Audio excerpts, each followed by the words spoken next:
we're gonna forego the introduction part of the show until right when it's time to get on live. But and get rid of that echo. But these first few minutes, basically what I'm doing is I'm going ahead and um, share the platform, share the platform, share the platform. Get a better update from last week to this week. You know, we had some good, intelligent conversation last week. We want to continue that conversation, but I'm trying something new.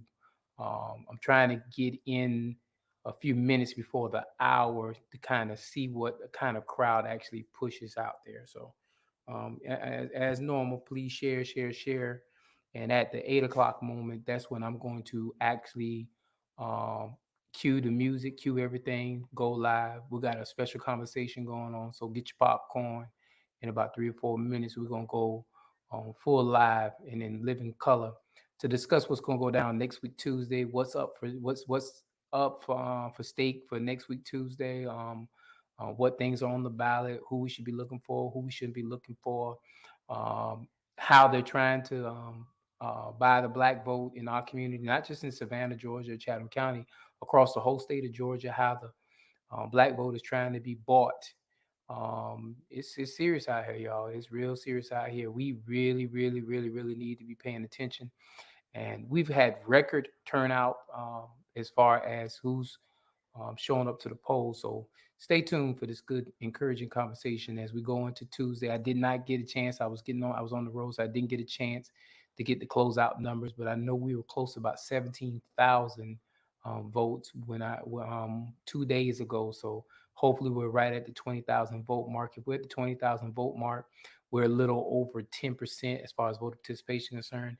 It's better than normal, but we could be doing better than that. So um, it's some very, very key election pieces out there that we really need to have healthy conversations on. So, I need y'all to make sure we sharing, getting the word out. Just do it, y'all. Just go ahead and get the word out. Because when we start at 8 o'clock, we're gonna get moving and grooving in this conversation. So, shouts out to everybody who took the time to be out here with me a couple of minutes early. It's so very, very important that we move our narrative forward, people. The state of Georgia is up for sale, y'all. It's up for sale. We're going to talk about what's going on the Republican side. We're going to talk about what's going on the Democratic side. We're going to talk about economics. We're going to talk about everything, the vision, how the black vote has been outcasted and been used and abused and not getting its just due. We're just going to have a good, candid conversation today. So I encourage you, next 3 minutes, do what you got to do. Get your popcorn ready, go to the restroom, feed your dog, walk your dog, take that 2 minute walk down the street with your dog. Get ready for this the courageous conversation that we want to have here at the 8 o'clock mark. We're only going to give you an hour, but I gave an extra 5 minutes to kind of get that audience ready to roll. So, like I said, get your popcorn ready, get everything rolling. Get ready for this courageous conversation because it needs to be had, needs to be said. This is my week two of our show, week two of our show. So, I'm just happy to be back live in living color, talking to my people, talking to church, my people, talking to my people. But what's getting ready to happen probably toward the end of this year is crucial. Um, Georgia could be in the balance of losing a state senate seat if we do not start working toward making sure we get the right person in office. The UGA running back is running through all 159 states with his bus, and we want to make sure that his bus stop ends right here in Georgia, and he can take that bus back to Texas where he came from. But there's some courageous conversations about that we really need to have in reference to that. But I'm not going to really get into too much meat of the program because it's 7:58. 7:58 got 1 minute left, and 1 minute. I'm going to tune in the introduction so we can get this show flowing. But I just want to get in here a little bit early so I can see what the breakdown really is, because it's so important for us to make sure we get a balanced show, get a balanced program, get everything rolling and rolling and rolling. And so with that being said, it is what it is. We cannot we cannot afford to allow ourselves to be bamboozled, rat them up, let us stray. We must stand up and stand up for something. All right, I'll see y'all in about 3 or 4 minutes. Peace.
Good morning, good people. Good morning, good evening, good afternoon, good people. How y'all doing? Hold just a second.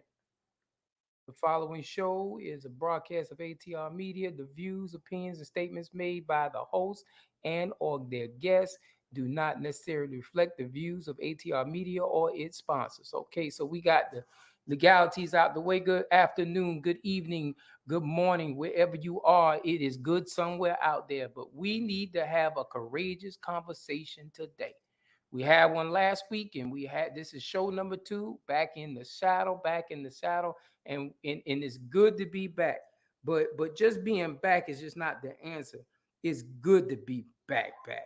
And so with us being back, I just want to have a good conversation with y'all, man. What do y'all know about May the 24th? May the 24th is election day for the state of Georgia. What that means is the primary. The primary is finally here. All the contested races up and down that ballot finally here, y'all. We finally get to see who is going to be on the Democratic ticket, who's going to be on the Republican ticket, and basically who's going to be in World War III starting May the 25th for the state of Georgia. The rights of the state of Georgia is up for election. So first thing I wanted to talk about, y'all see y'all boy Trump done abandoned David Perdue. He told David Perdue catch the right bus back home. He didn't even let Herschel come by and pick him up.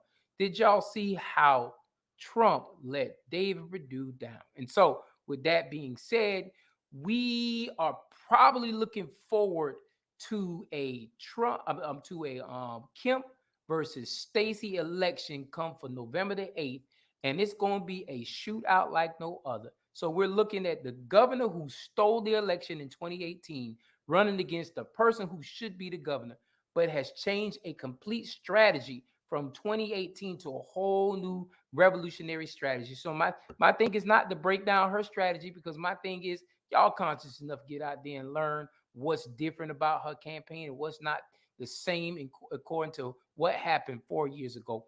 But just want to understand that it is a whole different strategy, and I hope it works out for the betterment of us in Georgia, because we need to get that outline of Georgia blue to kind of bleed into the interior blue. Because I'll say it if nobody else say it, Georgia is purple. And what makes it purple is the exterior is blue because our federal seats are becoming blue. But the interior of Georgia is still bloody red. And we got to get rid of that blood stain, and we got to make that thing purple, then turn it blue completely in one swoop. So I am praying hard that we can follow through on that situation and move this state forward in turning it blue. So back to what I was saying about David Perdue. David Perdue, he got Sarah Palin supposed to be coming down to Chatham County, not Chatham County, I'm sorry, Bryan County to stir up votes. But when I read the news article, guess what? They said Palin probably going to abandon him now that Trump has abandoned him, because you know what? All of them do this in that party structure. If they see that they ain't got a chance of winning, they abandon ship before it comes time for that ship to sail. And so Perdue, guess what? You getting ready to be sitting back home down there in South Georgia. You're a rich man. You can find something else to do, but you won't be running for governor. And so that means, once again, we got the rematch of the Kemp versus Stacey Abrams. And Stacey Abrams is hitting the trails, riding around city to city, state to state, throughout the state of Georgia. Hopefully she can bring this thing home, because you know what? The only person I think that can beat Kemp is the one that Kemp stole it from. And guess what, Stacey? I hope you do your job. Now, with that being said, this ballot has gotten real tricky, matriculating all the way down the ballot. So I'm almost foreseeing a runoff in the primary for the first election, which is lieutenant governor. Lieutenant governor has 9 candidates running for lieutenant governor. And that is very important, because let's say Stacey wants to make a run for president. If she wants to make a run for president, let's say Biden doesn't want to run for president again, and Stacey wants to make a run for president, then the lieutenant governor will assume responsibility until that time where we can find somebody else to replace them. So that's why that lieutenant governor is very important. But the second piece, what makes that lieutenant governor so important, is the fact that that lieutenant governor is the president, or whatever, the speaker, lead speaker, whatever he is, over the state senate. And that's a very crucial environment to be in, because if you get Stacey Abrams in the Gold Dome, or what is perceived the White House of Atlanta, Georgia, in the state of Georgia, then she's going to need a strong Senate and a strong House to be able to pass some reformative laws that can change the narrative of Georgia, not just being a blue state, but a blue legislated agenda ran state. And so that's so important that we make sure that the 56 people who are running for state Senate, and I believe there's about 38 of us that are tied to the Democratic Party, we got to make sure that we have the balance in favor of the Democratic Party, so we can make sure that the big house of the 2 houses are strong. So we got 56 people in that house. I believe the balance is about 29. So you need about 29 Democrats to actually have a majority. But you don't want a majority. You want a strong majority. Just in case we have some flaky people up there, we want a strong majority. So we want a balance of about 30 people, at least 30 people that hold those Democratic cards. Now, 13 people are already locked in the seats that are Democratic friendly seats. So we need a balance of another 20, 25 seats to actually hold weight within the state of Georgia. So that's so important as far as the conversation is concerned. I don't know why we don't talk about it as much, but that's going to be a strong conversation coming March the 24th, when Stacey is confirmed as the person that will be on the ballot for the Democratic Party. Now, the second piece is that House seat.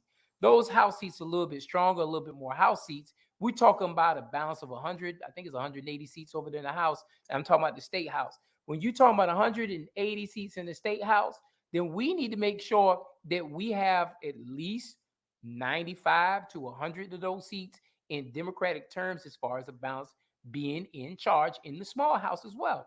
And so it's so important for us to make sure that we look at up and down that ballot, making sure we vote not just for our favorite teacher or our favorite person, all the way down the ballot to the bottom part where we know the characters are at. We need to make sure that that state, the lieutenant governor seat, going back to the initial conversation, is filled with the right person, because the balance of power lies within that seat. Now, the third person, which is the Secretary of State in my book. Secretary of State, the power of voting rights was stripped away from the Secretary of State's office. Now, it was moved over to a legislative body tied to a group of people from the legislative body that makes all those determining laws and rules and everything like that. It was stripped in House Bill 202 last year, which is the actual legal document now. And so what we got to do is we got to get the right base of people in there so we can get rid of that and bring back some continuity as far as voting rights are concerned, and restore the power back into the Secretary of State's hands, because we need it in a separate body, not tied in legislative body, but a separate body, making the rules, making the determination of what needs to be determined in that conversation. So that Secretary of State is very important, but they also drive the business sector of our community as well. And so making sure we have the right Secretary of State that gives a balance of what's going on in this community is prevalent as far as entrepreneurship, strong businesses, strong DBE programs. Everything related to that piece right there is tied to that Secretary of State's office as far as driving the narrative of business. Now, driving the narrative of labor, making sure we have the right kind of labor situations, is the Labor Commission. So that next seat is the Labor Commission. So when you talk about this Labor Commission seat, it's very, very important as well, because that person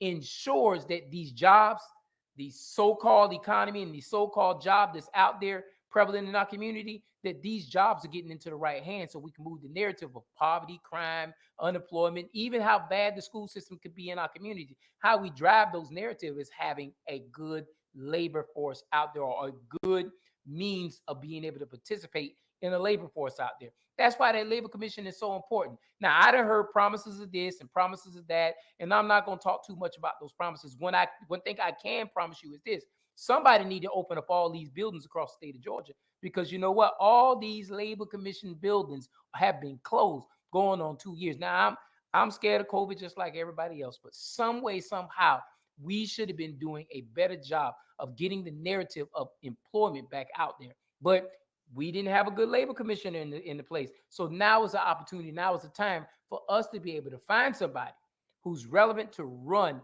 for the labor commission seat. Now we got 4 people running for labor commission seat. Now I'm not gonna call names out on this show because I did it last week, and if you didn't see it, go back to ATAR old files and look back at last week's show, because I call all the names out as far as what's going on with that, because I had the paper in front of me. I don't have the paper in front of me now. And yes, I got in my head who I voted for all the way down the ballot, but I'm not going to do that again today even. If you missed the show, go back. It's viewable. It's on my page. It's on ATR page. It's on our ATR YouTube. So go back and look at that show, because it's very important for you to understand who else is on the ballot. So insurance commissioner is the next commissioner. Yes, we got a lot of commissioners on this ballot, y'all. So insurance commissioner is going to talk about regulation of insurance.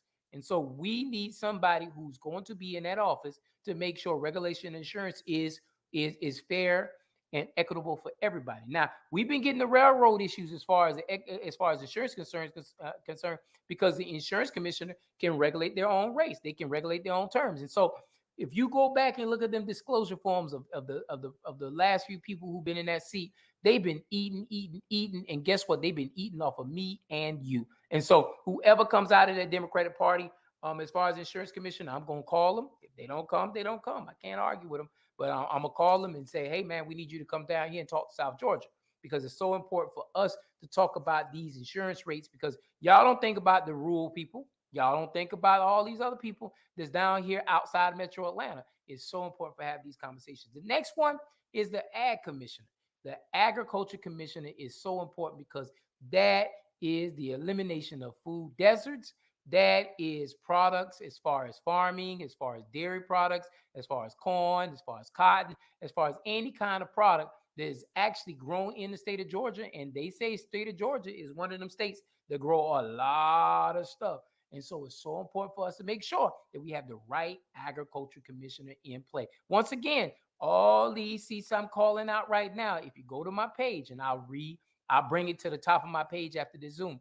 But if you go to my page, we've had video conversations with about 90% of these people. Now, some people flaked on us. They didn't actually want to talk to us, and that's a good thing. So my thing is, I will go through the videos and make your own judgment calls as far as these statewide seats are concerned. And so the next piece that I want to focus on is the Attorney General, and that should have been one of the top 3. It's only 2 people running for the Attorney General, but though that seat is important, because all the lawsuits we need to be filing in the state of Georgia, that Attorney General is going to be responsible for filing all those lawsuits. And so that person is very, very important. Now, there are some lawsuits that need to be filed in the state of Georgia to protect the rights of African Americans, and y'all know where I sit. I'm going to speak up and talk up for all my Black people, because you know what? We're the ones that get left out in all these conversations. We're not the ones at the top of the table. Sometimes we're at the bottom of the plate. And so therefore, we need to make sure that all those conversations, the Attorney General, when they talk about going after all these corporations, going after all these entities, these bad counties with these voter suppression laws and everything under the sun, we need to make sure that we're having those conversations with the Attorney General. And that Attorney General has to understand the Black community and the Black problems. They just can't be sending articles and put things on the radio. They need to actually come and visit the hood and see what's going on in our communities and start speaking up for the things we don't know to speak up for. And that's how important that Attorney General seat really, really, really, really is. And so I done talked to Lieutenant Governor, Secretary of State, Ag Commissioner, Insurance Commissioner, so Labor Commissioner. So PSC, you have Public Service Commission seats. You have 2 Public Service Commissioner seats on the ballot this go round. One of the people actually resigned, so therefore his seat came open. Public service commissioner number 2 for the 2nd district. That's the first one. That's the first one. Public Service Commissioner 2. That's the first one. That's Patty Durant. Patty Durant, she's running unopposed. She did have somebody on the ballot against her, and that'd be the only name I dropped because she's running unopposed. She's the only candidate of all those races I spoke of running unopposed. And I just want to make sure it's clear that Patty Durant is running unopposed. The person she's running against is on city council somewhere in Athens, I believe. And he's no longer running on the ballot. And so therefore, she's the only one running unopposed outside of Stacey, of course. And so those two people are running unopposed. So those two people are the only two people I would name drop today because they're running unopposed. So I can say their names because if they go on the booth and vote for themselves, then guess what? They're guaranteed to be on the ballot come November. And so the next person I want to talk about is Public Service Commissioner District 3. And so there are 2 seats, Public Service Commissioner. When you think of Public Service Commissioner, think of the number 10. And the 10 acronym stands for T is anything dealing with telecommunications. Telecommunications is T. So internet, the telephone, anything dealing with telecommunications is T. E is electricity. Electricity.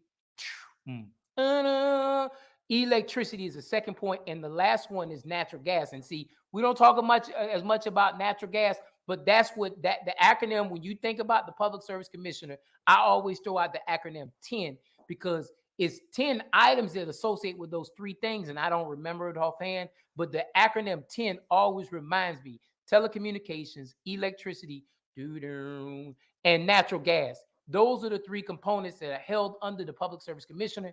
Putting the right kind of people in that kind of situation works well. Now, I've used 10, I've used net, and it's the same thing. It's interchangeable. We gotta watch the real net, natural gas, electricity, and telecommunications. But if you think about Public Service Commissioner, and 2 of those seats are up for election, just like in 2020, 2 of those seats were up for election. Now, mind you, if we were the one on those 2 seats in 2020, these two people, and it's going to be 2 ladies because it's Durant in 1 seat, and it's going to be another female because there's only 3 females running the other seat.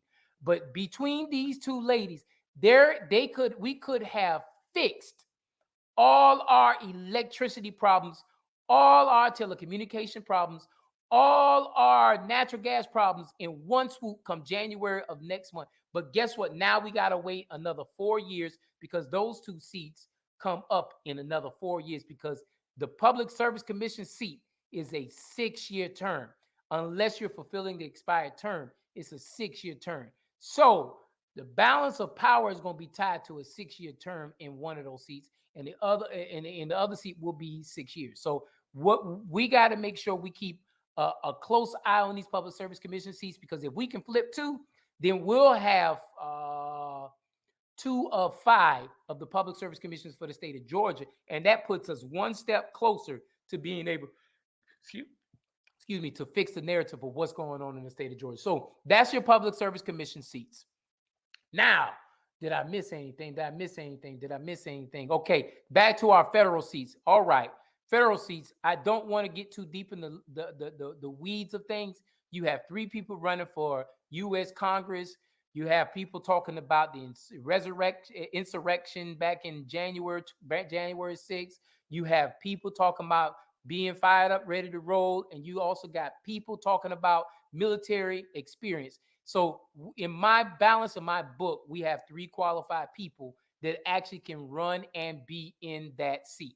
Now, yeah, contrary to opinion, what I say on social media, contrary to opinion, what I say in the general world, the general census, you have 3 people who have the right and who can give a good fight for Buddy Carter, especially when you have Stacey at the top of the ticket. Now, there's a couple of things we need to do to clean house, but I'm not going to talk about those things to clean house until next Friday. I promise you, I'll update you on next Friday once we have a contingency plan of what we can look at as far as the balance of the ballot looks like. Because like I said before, I foresee a couple of these seats that I called out, a couple of these seats will have primary runoffs. And so my thing is, I don't want to skew anybody's conversation into anything that needs to happen. And yes, Ivan, the ag commissioner, I did have a conversation with both of them, and we did not do one for the attorney general. However, I will get you information on behalf of the both of the attorney general candidates,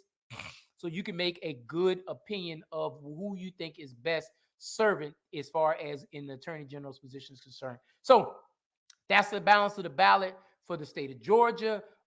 When you go into the federal seats, I talked about the U.S. congressional seat, and then we also have a U.S. Senate seat. So Warnock, who is the sitting U.S. senator, he's a sitting U.S. senator. He does have opposition from a young lady, Tamara Shealy Johnson. She is the reparation young lady. She's pushing out her agenda. She's pushing out her efforts. I think that Warnock and her have a debate as far as what's going on, who you feel is best for you. I'm not going to give you the address. I'm just going to give you the two names that are actually running on the federal race. And so I hope you catch it. I hope y'all spread it, and I hope you research who these people are.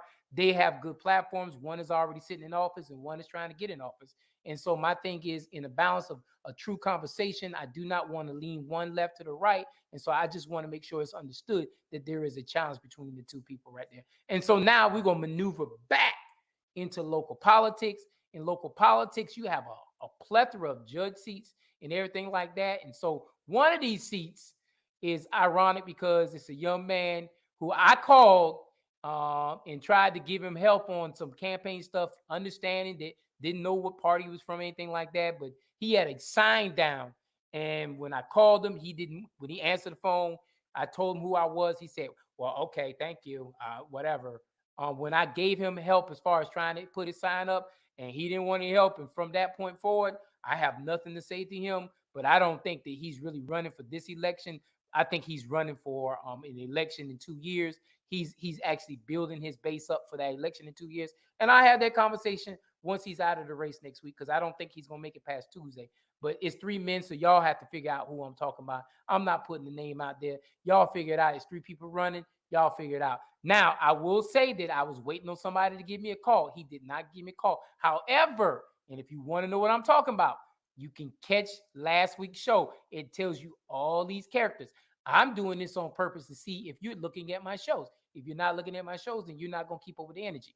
This week, I'm not going to do what I did last week because we're closer to the balance of the election. Today was the last day of early voting. Today was the last day of early voting. So tomorrow, I will be looking at the numbers to see how many people closed out as far as early voting is concerned. I'll do a comparison analysis to 2020 and a comparison analysis to 2018. I can tell you that only 3,500, a little over 3,500 people had requested ballots for this election in Chatham County. So with only 3,500 requested absentee ballots, a little over 3,500 requested absentee ballots, we're going to see stronger turnout in the early voting phases, and we're going to see a stronger turnout in actual voting phases. So these two conversations are very, very important, because if you experience hardship or troubles at these polls, I'm going to tell you, give me a call. Give me a call. I don't care if you're Democrat, Republican. Give me a call, 912-228-2205. That's my cell phone number. It's a public private number. People call me, text me all the time in reference to what they need to do and how they need to work. So I don't have no problem giving it out. Matter of fact, they probably got it bugged and tased and everything like that on the sun. So whatever conversation it is, if it's a personal conversation, I'm probably gonna call you and ask you to meet me somewhere, because I want to have that conversation one-on-one. I don't want to have that conversation above water, and that's very, very, very important for us to have these conversations above water here in these sectors. So with that being said, where was I at? Going to the next set of seats is the school board seats. Now the school board seats is going to be funny, because the school board, the president seat, is going to probably push for a runoff. Now, you have one guy who has close to 80, 90, $100,000 in the bank.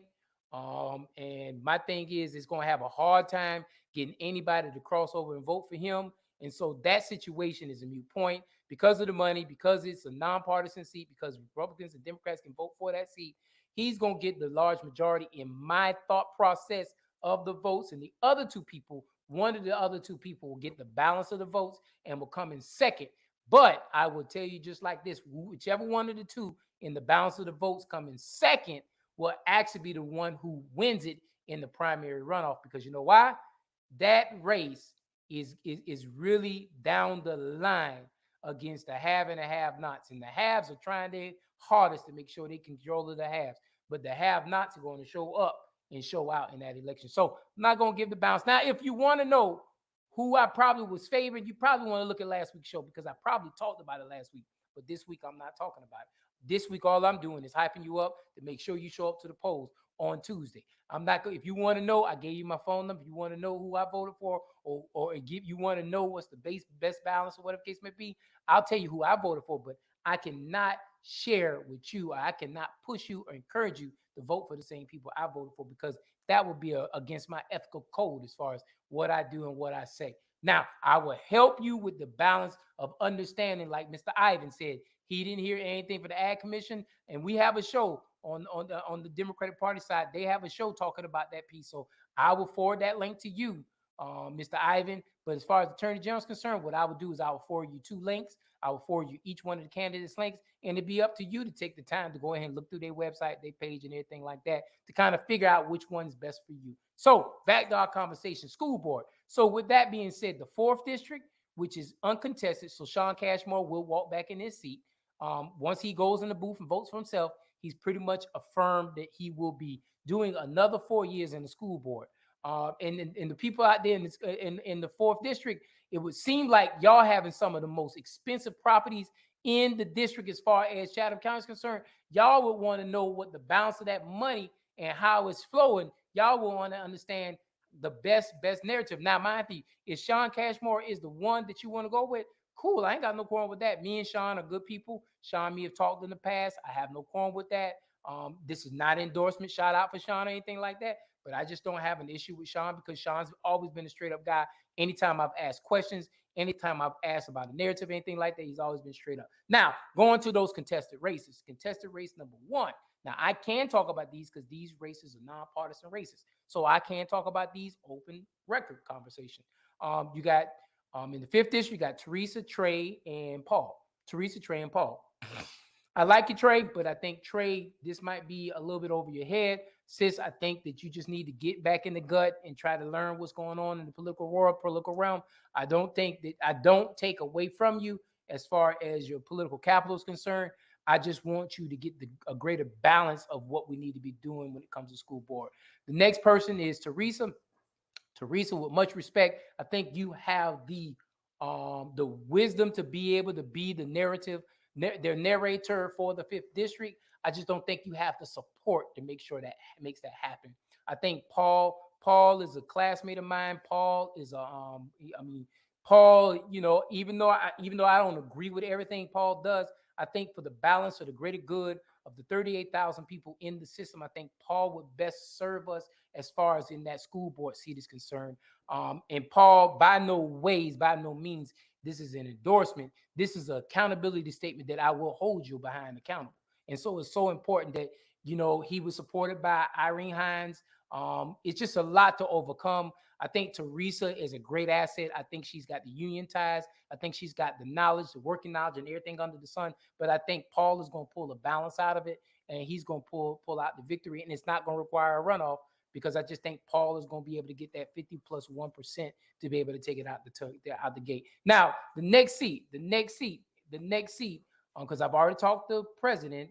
And I'm not going to get into the conversation about president because it's tied to relationships out there. And once Tuesday commences Friday, I will get that to you. All right. So I've already talked about the 4th. I talked about the 5th. Let's talk about the 6th. I'm David. David's going to probably pull this one out on the strength of David showed up to the last few debates.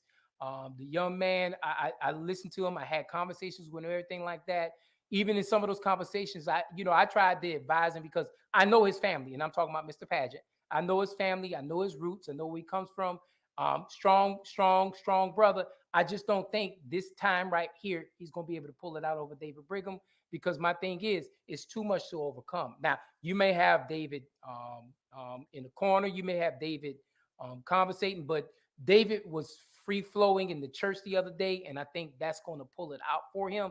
Plus, he's got a lot of connectivity going on in the Georgetown community and the South Side, Windsor Forest area. Once again, this is not an endorsement because David, in the past, I did not hold you accountable. In the future, I will be holding you accountable. So don't take this as an endorsement. Take this as a conversation that I'm having when I'm going down the 6th district and I'm talking to people. This is the conversation that's being brought back to me. And so my thing is I'm just echoing the conversation. But these next 4 years will be a different kind of standard that you will be held to. And my thing is I'm going to hold you to that standard, period. Going to the 8th district, I just don't think the young lady is strong enough to take out Tanya Howard Hall. Tanya Howard Hall is a veteran. I mean, she's a veteran in the military, but Tanya Howard Hall is a veteran here in this community. She's been on the, she's been a teacher, parapro, all the other good stuff. Like she understands the mechanics of the school system.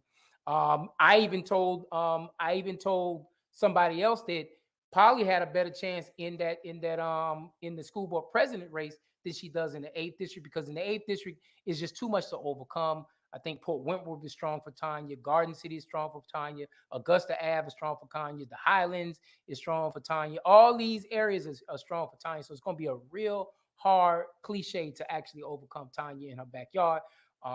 And then the other thing is, Polly, we know your party affiliation. And the truth is that has seeped out. We saw you with the current school board state superintendent. And you know what? I didn't talk about that race. The state school board superintendent. It's so important that when we put these conversations out here, you don't let everybody know what everybody should know. And so that's one of them conversations that people are having, those backdoor conversations, and they see you. And my thing is, me and a military vet is good in certain areas of the community, but the community you're running for, it doesn't, nothing, no pun intended. My dad is a 20 year vet. And he worked 20 years in the post office. He's diehard military, diehard principles, anything like that. Nothing against the military, but you're in a district in a community that doesn't have strong enough military roots to push that whole military conversation. Shouts out to everybody who's in the military. I'm a military brat myself, so I mean I'm not knocking that. I'm just saying there's not enough to catapult you into that seat. So those are my those are my 3 seats right there. I think we will have the balance. And what I mean by the balance, we'll have the balance of the school board figured out by Tuesday. And it won't be until a week, 28 days later where we will know who the school board president will be, because that's going to be a tight race. And my thing is, I will go into full conversation next week Friday about the school race, because by that time I will know exactly who we need to be talking about. So with that being said, next conversation we're going to go into are your state seats locally. Well, before I go state seat locally, let me go and talk about the school state superintendent. There's 4 people running, but 5 people running, but 2 people are phenomenal. 2 people phenomenal. And so I think it's going to be a runoff in that race too, because I think there's going to be enough balanced votes coming down where it's going to push for a runoff in the state school superintendent seat. and I think whichever one balances wins, that's going to push for a good race when it comes to November is concerned. Whoever wins the balance of that one, and that's going to probably be my favorite candidate, because I'm going to have them on Zoom every other week talking about what they're doing for the 2nd congressional district, 1st congressional district, 8th congressional district, 12th congressional district, 9th congressional district, 10th congressional district, all those congressional districts that sit on the balance or the outskirts of Metro Atlanta, Georgia. I'm going to ask, what are you going to do for us? The 14, all those districts sit on the outside balance. And so it's going to be so important for us to have that candid conversation. That state school superintendent seat will go into a runoff. It's going to be a good race to see on runoff on. And so back into the saddle, back to where I was going. All right. So we have Board of Election seats, and then we also have Board of Election seats, and then we also, well, I'm just going to go into Board of Election seats first. Board of Election seats. Now, that is the only thing that's partisan locally that qualifies through the local jurisdiction, the local county. And so If you don't know anything about the Board of Election seats, you have 2 Board of Election seats over here, and you got 2 Board of Election seats over here. So it's 2 Republicans and 2 Democrats. The 4 of them collaborate together and get together to make a conversation about who becomes the chair. Now, with that being said, I just want to understand this piece right here. Now, without giving a balance or conversation or anything like that under the sun, because I traditionally don't get into picking and choosing when it comes to party affiliated pieces that are tied directly to where my jurisdictions outside of the hat of being Jimmy J actually is good for you in good conversation. So with that being said, you have 2 incumbents running against 2 people who are not incumbents. 2 incumbents run against 2 people who are not incumbents. I said it last week and I'll say it again. I did not ask anybody to run for public office.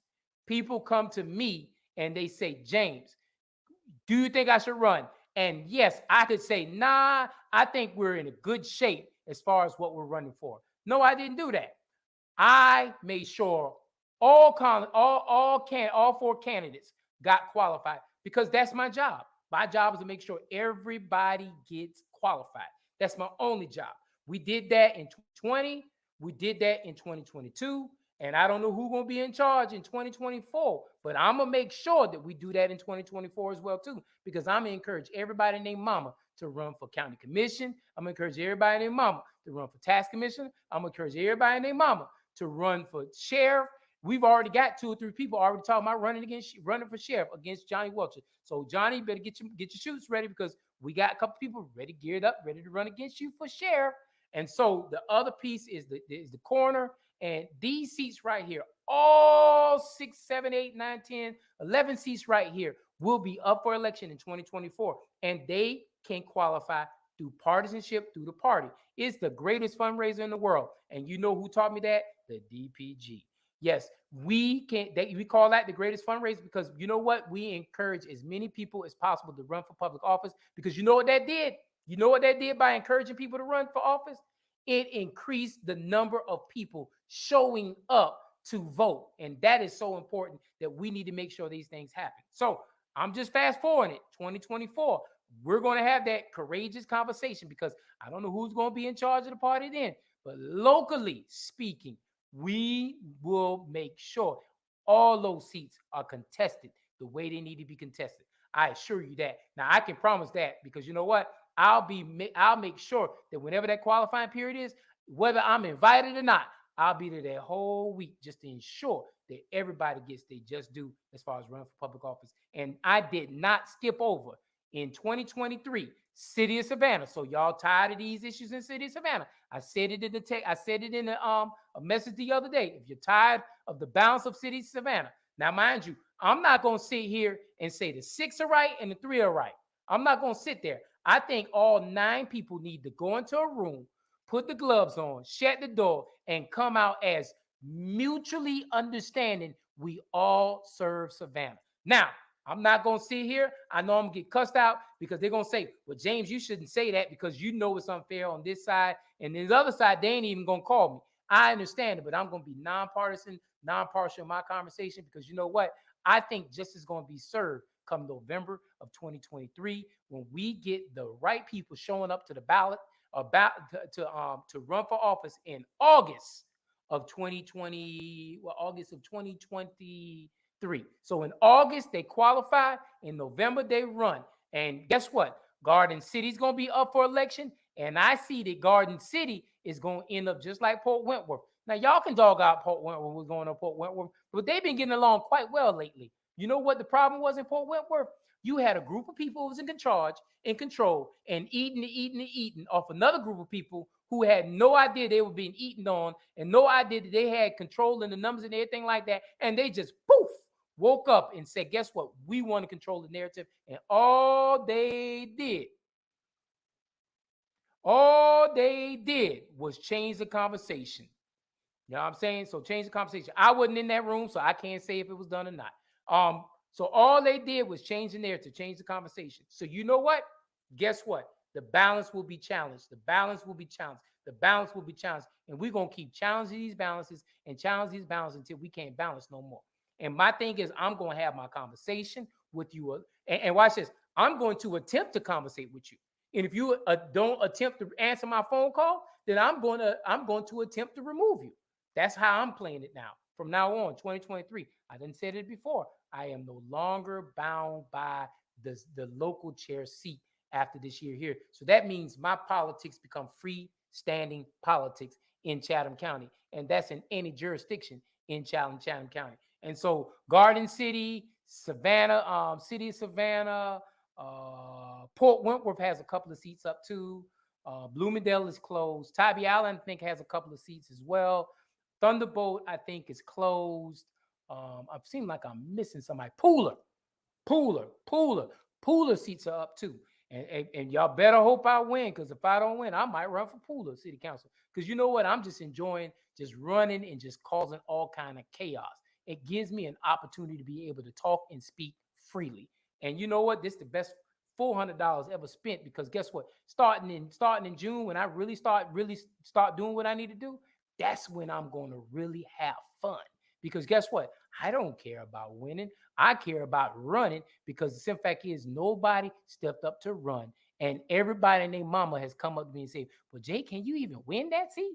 But you know what? None of y'all have even stepped foot to try to actually take out the seat and see if this seat could be won or lost. And so I'm going back, because I went off cue, back to my Board of Election seats, because I want to make sure I clear out my Board of Election seat conversation.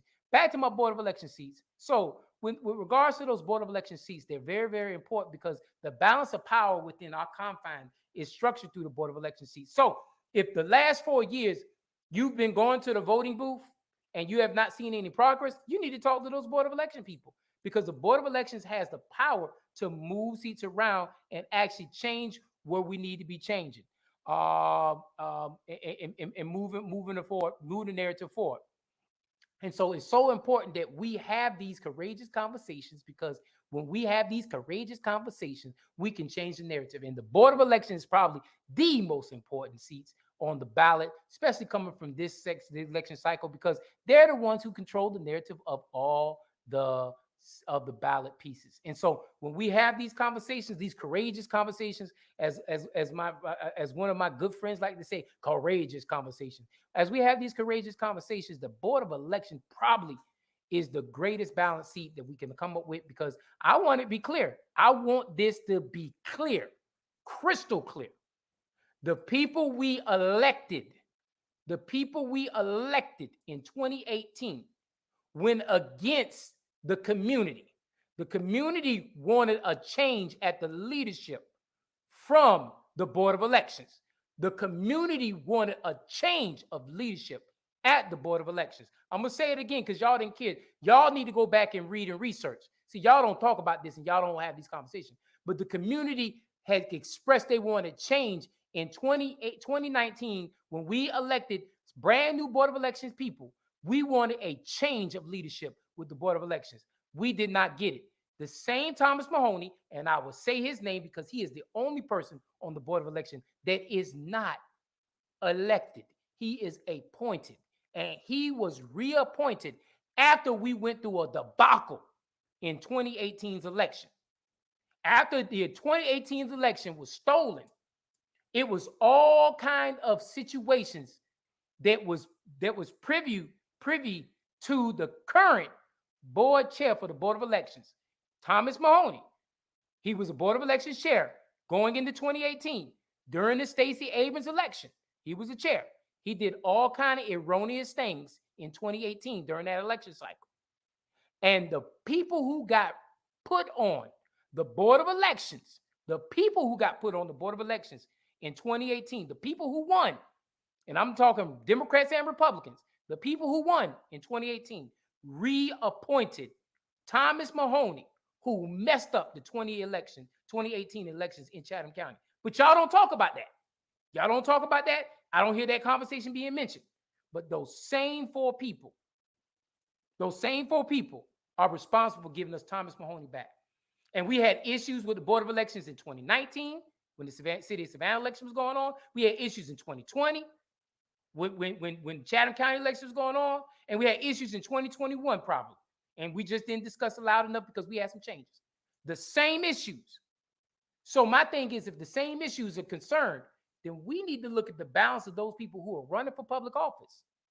Because I agree. One of the candidates out there said it best. I agree with him.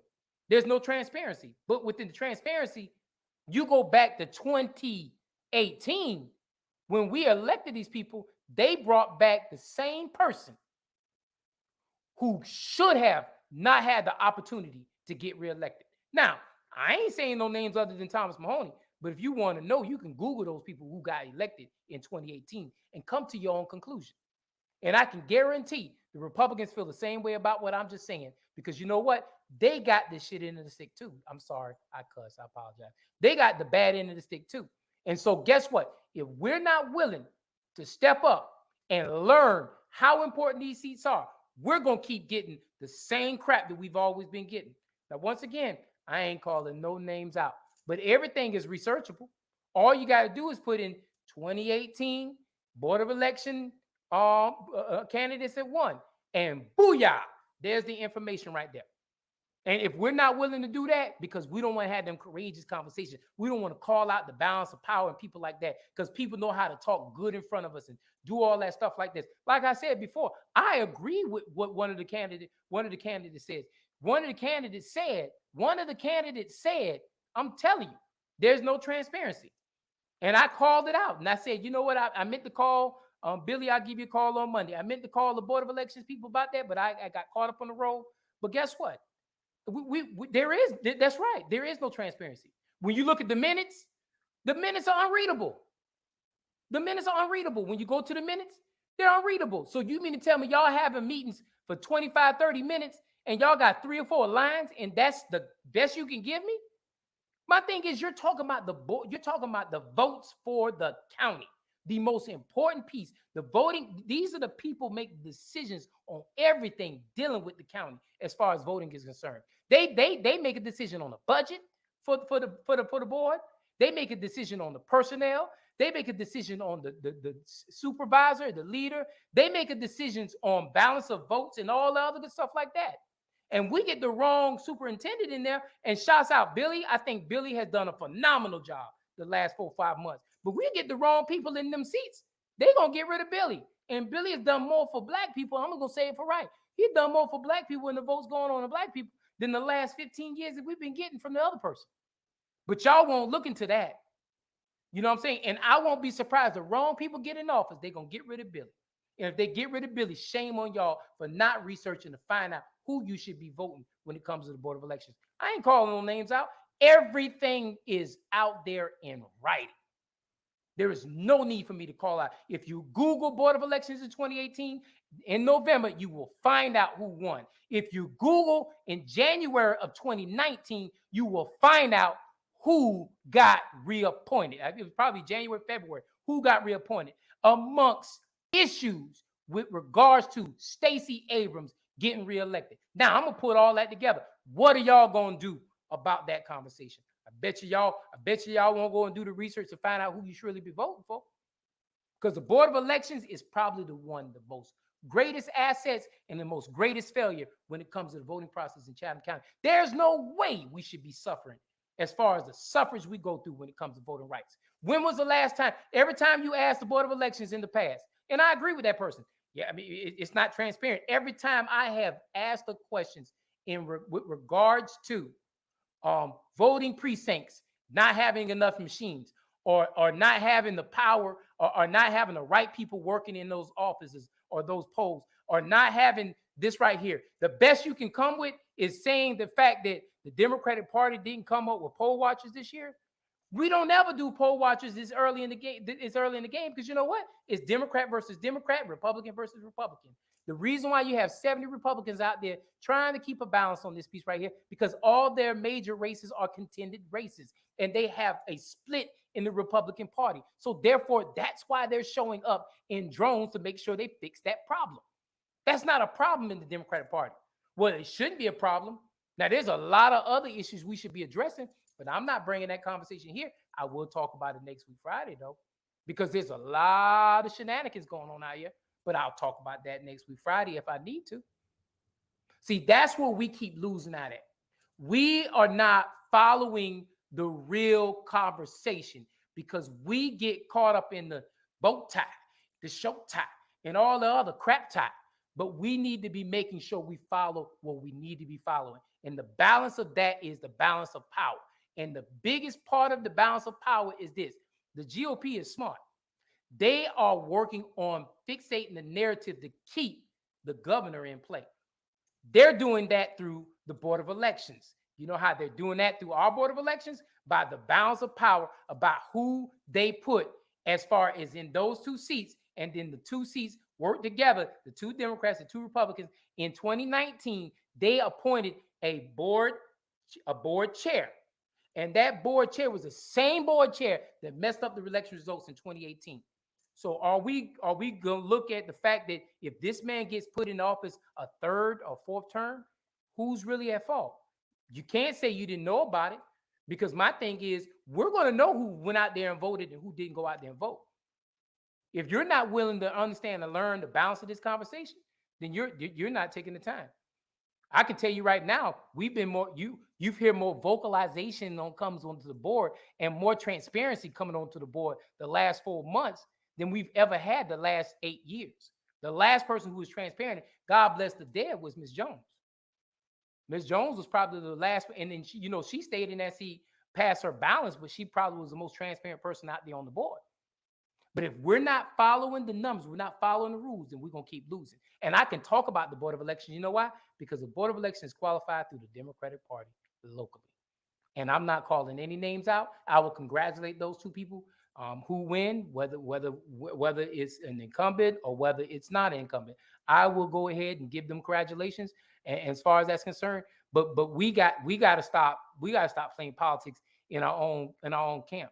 Because my thing is, if you're going to vote for somebody because of relationship, because I like that person, because that's my homegirl, or because that's my boo, or that's my best friend, or we went to church together, or we grew up together, we went to the skating rink together, or that's my soror, or that's my church mate, or I dated them back in high school, or any of these other relationships, or that's my mentor, and we can't find the factual information over the last 4 years. If they're incumbent, let's find out what they did the last 4 years as an incumbent.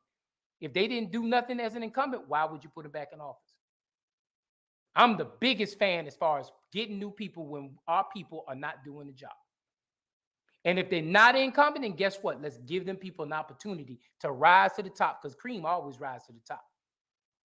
Because my thing is, I'm all about making the narrative better for our people. That's why I wanted to talk about that so bad. So now I'm getting down to my last 7-8 minutes. Is one more thing I got to talk about, and those are those state seats, those nasty, dirty, filthy, raggedy state seats. Now we've seen over the balance of the last 6-8 months to a year, those state seats have been showing their tail, showing they behind. They've been showing it off completely. They've been showing it like it ain't no show tomorrow. And so we want to talk about how they're showing it. So now that's another thing that's local. We vote local, but these people carry a lot of power. There are 6 state reps and 3 state senators as far as January 1st of 2023. We will inherit a 3rd state senator. Now, I've said this before, and I'll say it again. Before I go into the state seats, state senate seats, let me go to the state rep seats. So in that balance of power, you got 3 seats that have been held by Democrats. You got 3 seats that have been held by Republicans. So that's a balance. That's an equal equation. Now, in the state Senate, up until January 1st of 2023, next year, the state Senate had 2, 1 Democrat, 1 Republican. So in the state, when we come out with the state delegation or the Chatham state delegation, there are 4 Democrats and 4 Republicans. 4 Democrats and 4 Republicans. We inherited another person. So now there's 5 Republicans and 4 Democrats. Okay, I'm going to leave these hands up for y'all. All right? Y'all got it? All right. So I'm going to leave these hands up for y'all. It's 9 total. I'm sorry, let me make sure I'm right. Yeah, it's 9 total. It used to be 8, now it's 9. Okay. Now, for anything to get passed, according to the rules of the local state delegation, you need 4 reps. So that means 3 Republicans, if they can get 1 Democrat, they can get something through. And then they need 2 state reps, 2 state senators. Y'all got it? 4 reps, 2 state senators. Y'all got it? Now, Republicans only need 1 crossover person. Get that 1 crossover person, guess what? They got what they need, because if 2 people were running for state senate, mind you, the guy that's running for the 4th state senate district 4, he's already in. He has no competition. The Democrats did not find a person to run against this person. It's not my fault. It's not nobody's fault. They didn't find a person to run against this person. Now, I will say this candidly clear and crystal clear on this conversation. They didn't give us the balance of the jurisdiction until the week before early voting started. So when we were going in the system, people that could have ran, we didn't know they lived in that jurisdiction. Because if we knew they lived in that jurisdiction, we would have ran them. I.e., Godly Station. Godly Station was originally not in the map. All of a sudden, poof, Godly Station ended up in the map. And so guess what? We lost an opportunity to be able to run somebody because this whole redistricting process was a foul up, a muck up from jump. Now, they can't do that in 2 years. So what we got to do now is we got to make sure we get the balance of 2 state senate seats. Conversation. Lester Jackson, who moved up the higher pastures, he left the state senate seat 2, and he has 2 Democrats running and 2 Republicans running. So you have 4 people running for that 1 seat. All right. Over in state senate district 1, you have 2 people, and it is a contested race. I'm saying this on air. It is a contested race. Even though nobody wants to consider it a contested race, it's a contested race. And you're going to understand why I say that come June and July, because I'm going to remind folks that it was a contested race. I'm going to remind folks they should have been talking to the person who's running for the 1st district, because it is a contested race, because state law does not give jurisdiction of that state senate area. And that means that that person who is not legally or not bound by that district that person who is going to win is running against is really in a contested race. But the young man he's running against has health issues, and we pray that he can get past those health issues. That's why he didn't contend it. That's why he didn't go after it. That's why he's just silently having a campaign until after May the 24th. But that whoever wins on that contested race in the 1st state senate 1 is going to go against the incumbent. And so there's going to be an incumbency run right there for the state district 1, and there's an incumbency run in state district 2. Now, what that means is more than likely state district 2 is going to be won by whoever wins the Democratic primary, because I don't see either one of the candidates, and they're good people, but I just don't see neither one of the candidates beating whoever wins on the Democratic primary. So you're going to have a balance of, even though they got to go through a race, you're going to have a balance of district 4 has a Republican, and more than likely district 2 will have a Democrat. So that means in district 1, whoever wins that race between the incumbent, the 12-year incumbent versus the newcomer to the block, whoever wins that district right there pretty much is going to control the balance of the state delegation. That's powerful conversation. But where are we talking about that at? Nobody's talking about that, because you know why? Everybody is so focused on one election that doesn't change the narrative as quick as the one election that would. Chatham County, let me tell you something. Let me tell you something if you did not know this before.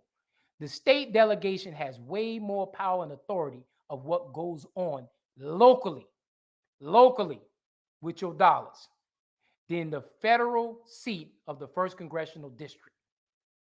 We can talk about all the other stuff in the world, but the most powerful seat right now is the winner of state senate district 1, because we know whoever wins the Democratic primary in state district 2 is going to more than likely win the election. We already know that we're going to end up with 3 Republicans and 3 Democrats. Now, you do have 2 Democrats that's running in the state house seats against 2 Republicans. So you might get a different imbalance. You know, the 165 is good, the 163 is good, and the 162 is good. So our 3 state Senate, our 3 state rep seats are locked up with Democrats. Whether you like them or not, we got Democrats running in them seats, and they're going to win those seats. The balance of our state house is going to be good. Now we have the opportunity to win 2 more. Now, if we can get that balance of 5, then this state Senate conversation goes out the door. However, we have an opportunity to control the narrative. Now, I'm not doing a plug for the person who's running for state Senate District 1. Y'all, if you don't know, that's Jimmy J's alternate evil person, James J. Jones. He's going to run when it needs time to run. So that's going to happen when it happens. But what I do want to put out the narrative of this, if we're not paying close enough to the politics, we're going to get screwed, because those state that I'm gonna say it just like this: the state delegation can change Chatham Area Transit. They can change the narrative of Chatham Area Transit and who's over the state Chatham Area Transit. They can change the board of elections. They can consolidate the board of elections with the voter registration office, and then deem who will be the body over the board of elections / voter registration, and they can give it to their party group because they have the controlling interest above water. It's all kind. They can change the charter. They can strip charters away. Did you know that? As Port Wentworth, they've been trying to strip Port Wentworth charter away for the last 2-3 months. We are paying attention to the wrong politics. The best politics we got right now is your state reps and state Senate seats. But if y'all keep ignoring these seats and y'all don't want to find out where this balance of power really, really, really, truly lies, then you keep sleeping. And I'm going to keep moving, and I'm going to keep talking. My time is up, y'all. I give y'all one of the best hours I probably possibly can.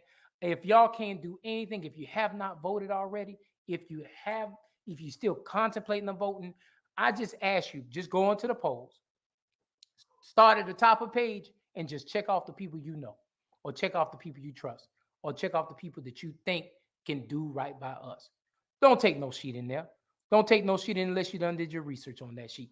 Don't take nobody else's opinion, conversation, anything like that into the polls. Because when you do that, you don't know how you're setting yourself up for failure come November the 8th when you don't have the right representation. So when it comes down to next week, Tuesday, today ended all voting. So we're going to know the balance of all votes as far as early voting is concerned, because that's over. That period is done. We'll know the balance of absentee ballots, because like I told you earlier, 3,500 people apply for the ballot, absentee ballots. Right about 1,400 people early this week have already submitted those ballots. So we're already you're already a third all the way replied. And I guarantee the rest of those names will be coming through sometime this week, because I didn't have a chance to ask for the numbers.